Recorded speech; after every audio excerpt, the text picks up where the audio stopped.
Support comes from Missouri Forest Products Association, committed to sustainable and sound conservation of the state's forests, which support more than 41,000 Missouri jobs, resulting in a $10 billion industry. ChooseWood.com.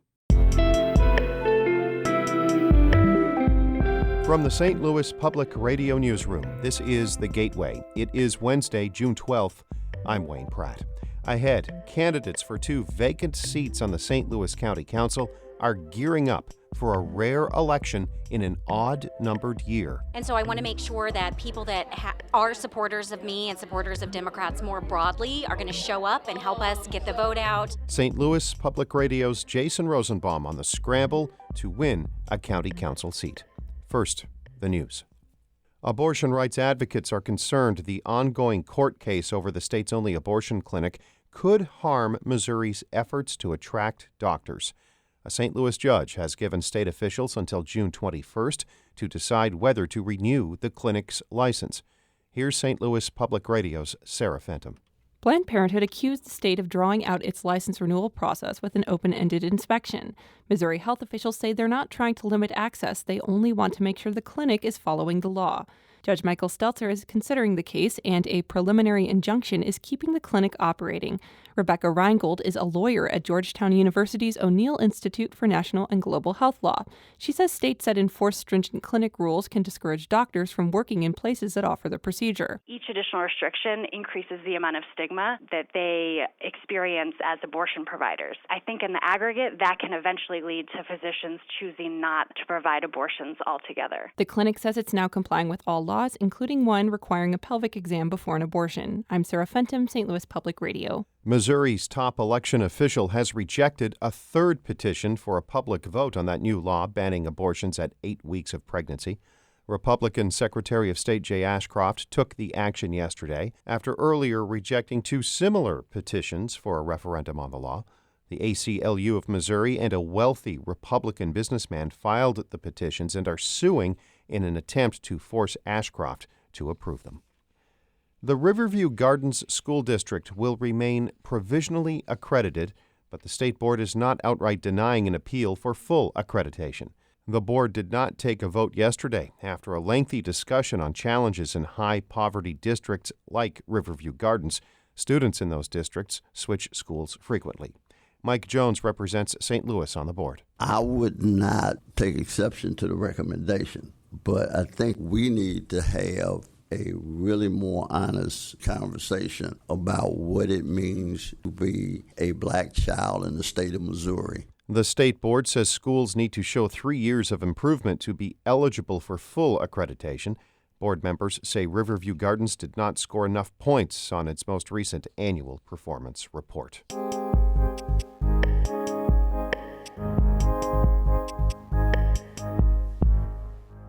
St. Louis County government usually does not have notable elections in odd-numbered years. But with 2 recent resignations, voters will have a chance on August 6th to shape the legislative body that has proven vital for a county executive's success.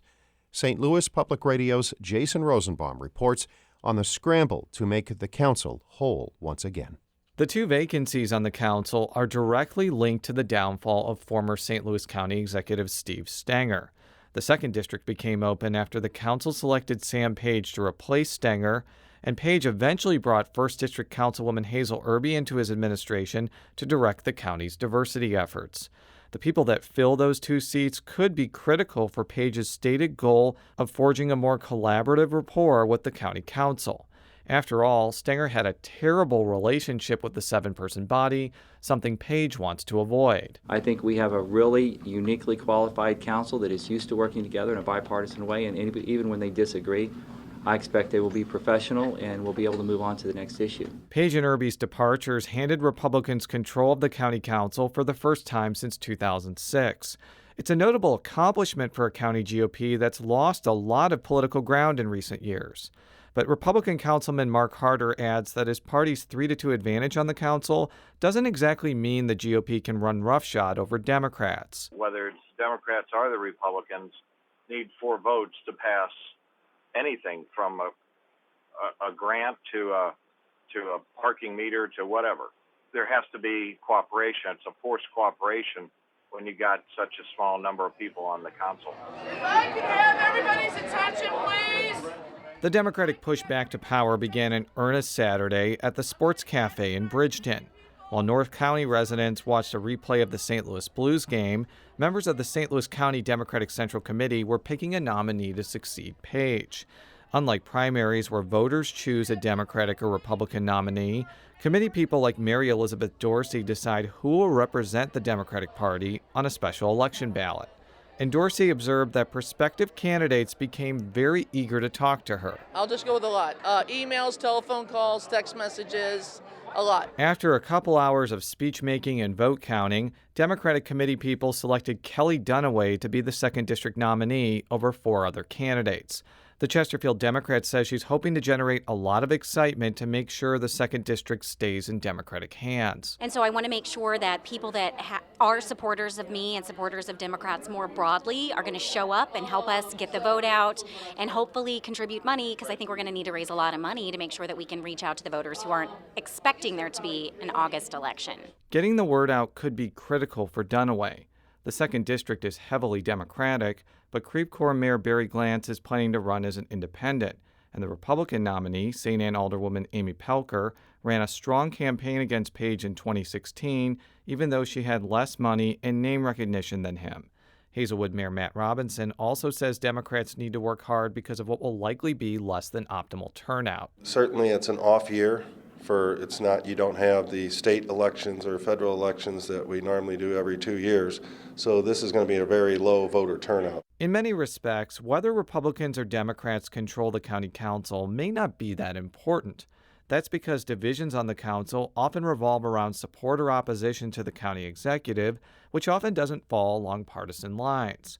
But Dorsey, the chair of the St. Louis County Democratic Central Committee, says getting her party elected to local governmental posts has long-term relevance. We have to build our bench, okay? And so state rep seats, county council seats, and I'll be honest with you, municipal seats are all important because those are the people that are known in their community that then move up to those other seats, whether it's a county council, a state rep, and on from there. The next step for Democrats will take place before the end of the month, when committee people will gather to select their party's nominee for the 1st District.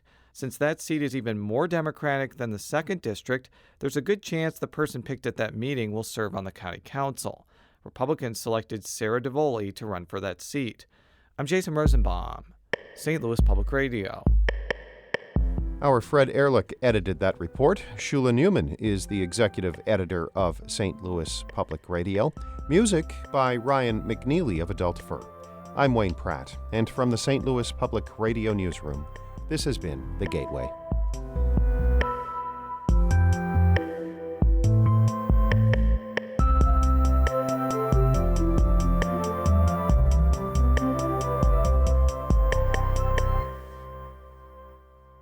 Support comes from the Missouri Forest Products Association, committed to conservation and careful management of the state's forests to make them more resilient and better habitats for wildlife.